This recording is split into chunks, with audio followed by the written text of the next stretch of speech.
Why do we get tense in the first place?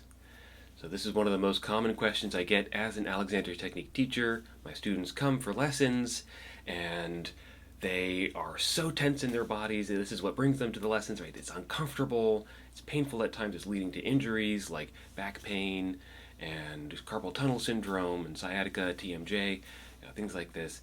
And one of the most common questions that I get is, why am I so tense in the first place? Why is all this happening? And the reason that question comes up is because it becomes really obvious in Alexander Technique lessons that all this tension is just getting in the way. It's not actually helping.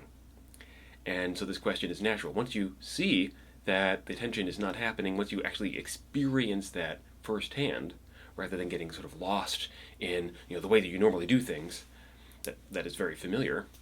Once you actually experience that this tension is just something that's getting in the way, it's not actually helping you be more effective, not helping you feel better, it's not helping you function better, then it's a natural question to ask, why am I getting so tense in the first place?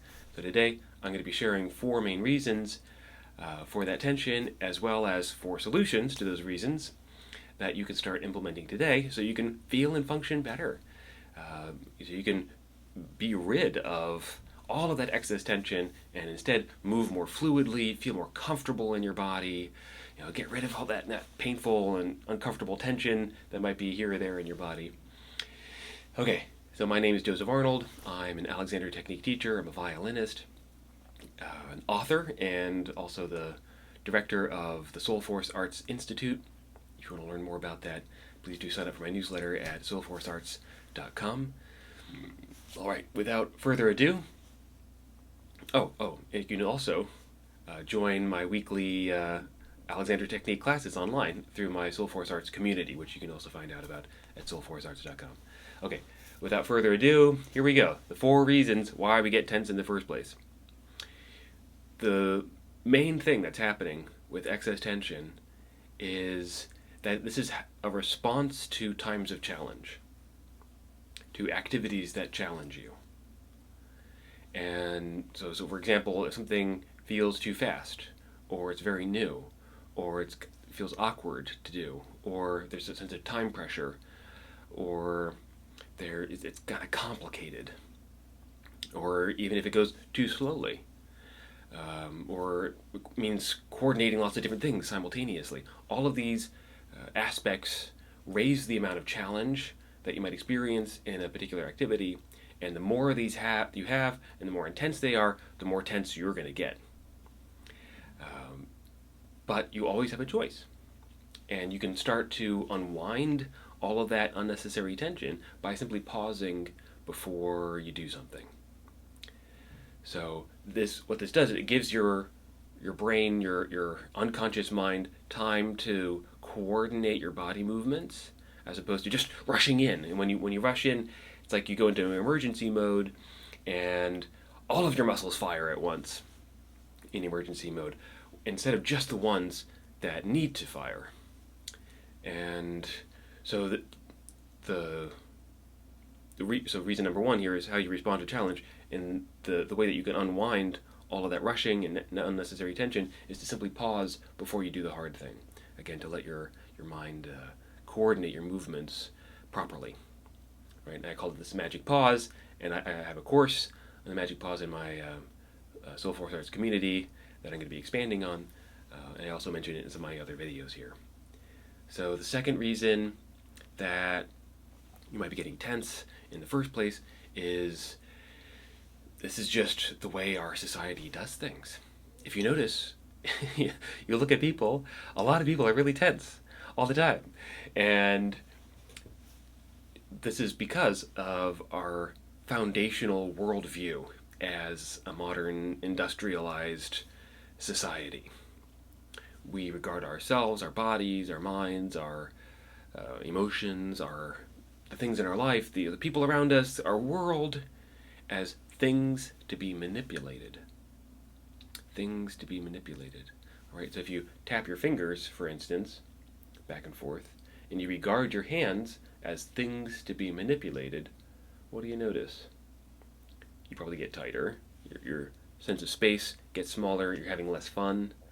right? You're less emotionally connected, right? That's what happens when you regard yourself, or in this case your hands, as things to be manipulated. The answer to this is to regard yourself, your body, the people around you, your world, as beings to be honored. All right? So now tap your hands again and regard your hands as beings to be honored. You'll probably notice a difference in your quality of movement. You get freer, more expansive, softer. Your touch between your fingers is probably more sensitive. Your sense of space gets bigger. You feel more emotionally connected. It's probably more fun, more pleasurable, right? And so this is a sort of fundamental answer to tension.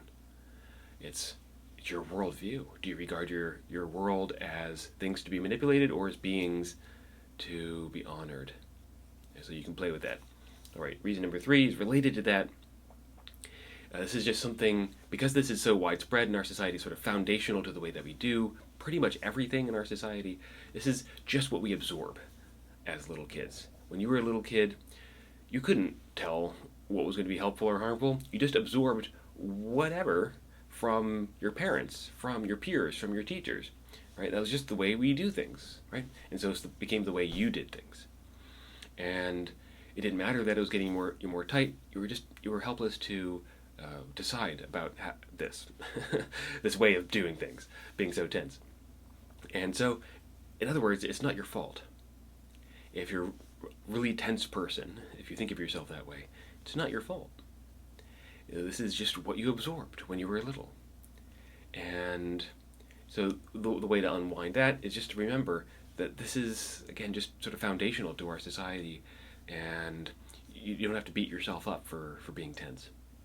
All right, and that relates to, that comes to number 4, the fourth reason we get so tense in the first place, which is, again, related to this, which is that our schooling, our education, the way we learn things, the way we teach things, often ignores tension as a problem.